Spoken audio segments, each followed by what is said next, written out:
presento anche Paolo Pizzolato, prima Veneto, Partito dei Veneti, giusto Pizzolato? Grazie per essere con noi. Allora Paolo Pizzolato, una lunga esperienza nelle banche, mi diceva prima, insomma, ci sono dei dati preoccupanti per quanto riguarda l'economia. Guardi, inizio dicendole una frase in dialetto veneto: mi me so veramente rotto di questa storia di migranti. E spero che la gente questa sera riesca a capire perché sto dicendo così, perché io ho alcuni dati in mano qui da questa rivista, praticamente la rivista delle banche di credito cooperativo, con la quale è uscita nei primi giorni di questo mese, con dati che sono cose incredibili e pazzesche. Qualcuno si preoccupa dei migranti. Allora, iniziamo subito con alcuni dati, visto che io sono anche l'uomo dei numeri, tanto per parlare bene e chiaro di fronte ai nostri telespettatori. Una piccola mini bomba. Voi sapete perché l'INPS dice che noi abbiamo bisogno di questi migranti per pagare le pensioni? Innanzitutto per me è un'offesa, perché dopo 42-43 anni di lavoro la mia pensione me la sto pagando io e non me la paga più nessun migrante.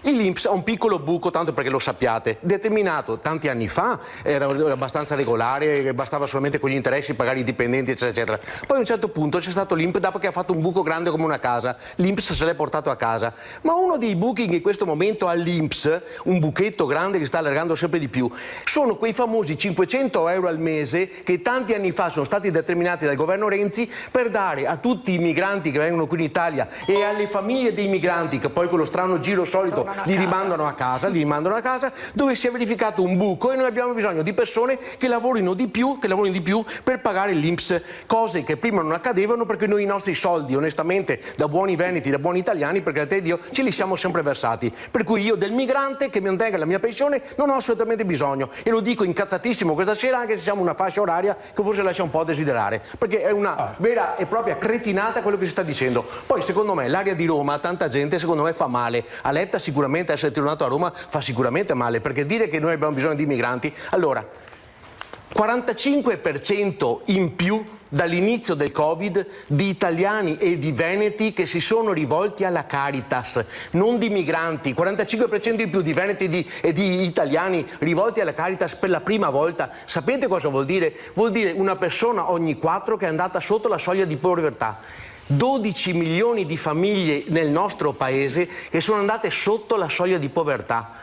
Aumento del 6,5% dell'usura, perché la mafia e l''ndrangheta è nettamente più veloce dei prestiti del nostro Stato, del nostro governo, del reddito di cittadinanza, delle nostre regioni e delle nostre banche, perché le banche stanno iniziando a fare così per i prestiti, perché le aziende sono nettamente in crisi di difficoltà, ma sono in crisi di difficoltà soprattutto le famiglie, perché un mese fa che ero seduto lì e sono stato suo ospite, ho lanciato un messaggio abbastanza pesante e c'era Venturato, mi sembra, il presidente dell'associazione dei Comuni, che mi ha detto che Pizzolato ha visto giusto, ma non è per gratificare la mia persona, perché tanto non mi interessa nulla, è solamente per ricordare una cosa. Io ho detto, gli effetti del Covid e della crisi economica che c'è stata in questo periodo, in questo momento, si vedranno fra 1 anno e mezzo, 2 anni. Perché? Perché prima avevamo i soldi dei nonni che hanno fatto comodo i papà, avevamo i soldi dei papà che hanno fatto comodo i figli, ma adesso sono finiti i soldi dei nonni e i soldi dei papà e i ragazzi nostri sono a casa, devono creare posti di lavoro, non posti per i migranti, perché io l'anno scorso ho perso 2000 ragazzi di Riviera del Brenta che se ne sono andati e non è possibile che da me uno non trovi un posto di lavoro a 1400 euro per fare il cameriere, perché sono troppini, sai, per le ore che facciamo, eccetera, eccetera. Però bisogna dire anche la verità agli imprenditori, che non possono sempre sottopagare le persone come vogliono loro. Perché io capisco la crisi, capisco la difficoltà, però non possono dare lo stipendio che vogliono loro. Allora 1400 non lo danno 900 euro all'immigrato, al nero di turno, al moldavo di turno che porta a casa i soldi, e i nostri scappano, vanno in Inghilterra a 4.500 euro al mese. 200.000 ne abbiamo persi l'anno scorso, 2.000 ne ho persi in Riviera del Brenta. Se secondo voi questa è la teoria dei migranti, non lo so. Poi posso dire una cosa, abbiamo parlato tanto di migranti, allora non riusciamo a fare il blocco navale come dice la Meloni, che ha sparato una bordata di quelle che non contano nulla, perché il blocco navale puoi farlo solo e esclusivamente quando sei in guerra con un paese, non solamente perché hai la bocca a parlare, è sempre in stile romanesco.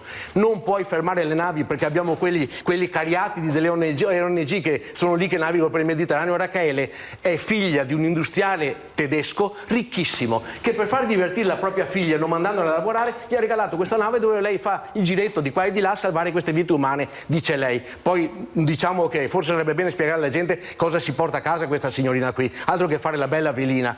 Queste navi qui non devono circolare nel Mediterraneo, che vadano a casa. Letta, ONG, go home, andate via, non abbiamo bisogno dei vostri migranti, perché io ho pensionati a 580 euro al mese che non riescono più a mangiare, non vanno più dal dentista, non hanno più i soldi per andare in farmacia e si vergognano di dirlo e vengono a noi chiedendo di poter sconfinare nel conto corrente. E in Europa dal 1° gennaio nei conti correnti, quando sconfini, viene iscritto nel libro nero, altro che ti bloccano il banco, ma ti bloccano il conto corrente. Qui questo signore qui, 1129 euro di multa arrivata perché non ha pagato un F24, si è trasformata dopo 2 anni in 2775 euro da parte dell'ufficio delle entrate. Queste sono le cose italiane da modificare, noi migranti che abbiamo bisogno. A casa, a casa! Allora, Paolo Pizzolato, chiarissimo. Torniamo da Paolo Pizzolato, che prima ha snocciolato dei dati, insomma, sulla crisi economica degli italiani, no? L'aumento dell'indigenza, l'aumento della povertà. Ci sono 2 dati, mi dispiace di essere quello dei numeri e ogni tanto di infervorarmi come prima, però penso sia anche una cosa logica e abbastanza naturale, vivendo a contatto costantemente ogni giorno con centinaia di persone, centinaia di clienti che vengono a ostentare quello che sono le loro problematiche, i difetti, i pregi, eccetera, eccetera. Tanto per dirvene una. 3 giorni fa o 2 giorni fa, non ricordo bene, chiedo scusa, sul Sole 24 Ore, per cui non sto parlando di un giornale qualsiasi, sul Sole 24 Ore, sono stati fatti i conteggi in Italia di quelli che sono i piccoli debiti all'interno, prima stavamo parlando anche con l'assessore che sentivo lei che parlava, per cui può servirle anche, di quelli che sono all'interno i piccoli debiti che hanno i piccoli singoli comuni, cioè raccogliendo tutto quello che i comuni avanzano da chi non paga le bollette, da chi non ha pagato una certa quota, da chi non riesce a recuperare quella piccola somma. Sono venuti fuori, e stiamo parlando dei migranti che dovrebbero farci lavorare, di economia, di dare soldi alla gente. Sapete quanti soldi mancano nelle casse dei comuni recuperando i 50, i 100 euro da ogni singolo cittadino che deve questi soldi al comune? 900 miliardi di euro. Sono 10 anni di manovre finanziarie e noi stiamo chiedendo a questo Paese come si possa pensare o come qualcuno possa pensare di dire abbattiamo le tasse. Ma come facciamo ad abbattere le tasse in questa situazione? Ma vi rendete conto che è un Paese completamente fallito proprio perché c'è gente che non paga e c'è gente cretina come me che continua sempre invece ogni volta a pagare? Allora, le forze dell'ordine non devono prodigarsi per andare a multare lo scontrinetto di 10 euro della persona che non ha pagato la bevandina all'interno del baretto, che si è dimenticato di farlo o che per fare il furbo sta cercando di recuperare sul lockdown, ma deve fare in maniera di poter recuperare tutti questi piccoli soldini, perché 900 miliardi di euro, guardate che sono una cosa allucinante, una cosa allucinante. Altra cosa, guardate che in questo periodo, come avevo iniziato prima ad accennare, c'è mafia e 'ndrangheta, e soprattutto in Veneto, visto che siamo nel Veneto, che si sta incuneando e accentrando in determinate località, in determinate zone, soprattutto molto industrializzate, in una maniera incredibile. Stanno cercando di far di tutto per creare liquidità che le banche non danno più, e poi faremo un passaggio sulle banche, visto in qualità di dipendente bancario, che le banche non danno più, che i comuni hanno difficoltà ad erogare, che le regioni hanno difficoltà a erogare. Una volta avevamo i fondi di rotazione in regione, non li abbiamo più utilizzati e servivano tantissimo, perché bisogna avere i fondi per poterli utilizzare, e guardate che si stanno incuneando all'interno della società e soprattutto nei privati, nei piccoli privati, dove abbiamo la moglie che è rimasta a casa, che ha perso il posto di lavoro, il marito in cassa integrazione e i 2 ragazzini che vanno a scuola, monoreddito, casomai come tutti in Italia, che abbiamo sempre la fissa della casa, con un mutuo da pagare. Guardate che ci sono state sospensive per i mutui che fra 2 anni verranno ripristinate, dove lì vedremo la difficoltà degli italiani, dei veneti a pagare quando verrà ripreso il mutuo, quando verrà ripristinato il mutuo, perché se qualcuno non trova posto di lavoro, e guardate che, ripeto quello che ho detto prima, 985.000 persone a casa intorno ai 50-60 anni non hanno facilità a trovare posto di lavoro, ed è questo che manca in Italia. Guardate che quando mancheranno questi soldi o queste cose qui ne vedremo delle belle, perché sapere che 12 milioni di italiani sono sotto la soglia di povertà, guardate che è un'impresa impressionante. Poi una cosa che è di una gravità enorme secondo me.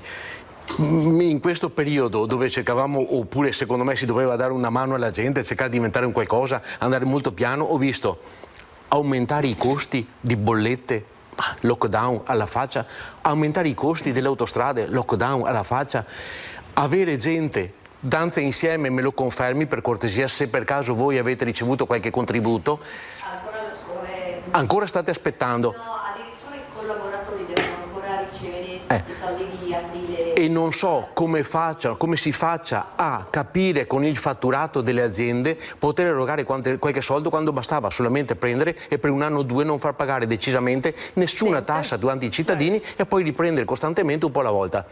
Ma la cosa più brutta che c'è è che la mancanza di liquidità derivata dal fatto che le banche stanno stringendo i cordoni sempre di più è una cosa assolutamente inaspettata. Guardate che dal primo di luglio, è la data proprio certa, si cercherà di fare in maniera all'interno della banca di erogare sempre meno contante per cercare di abilitare tutte le persone a diventare una famosa America, cioè il caffè dovrei pagarlo con il bancomat. Ma il problema è che, lo dico purtroppo facendo fare brutta figura alle banche, però non è che i dipendenti facciano brutta figura, è le banche e il sistema bancario sta facendo brutta figura, mettendo ogni operazione bancomat, tanto per dirvi una cosa, a €1 di costo ogni singola operazione, indipendentemente dall'importo. Sapete una cosa? Premesso che i costi, ripeto, dovevano stare fermi alla faccia del lockdown per la terza volta, ma €1 per operazione. L'anno scorso sono state fatte 510 milioni di operazioni bancomat. Vuol dire che all'interno delle banche finiranno 510 milioni di liquidità che gli italiani non avranno più in tasca.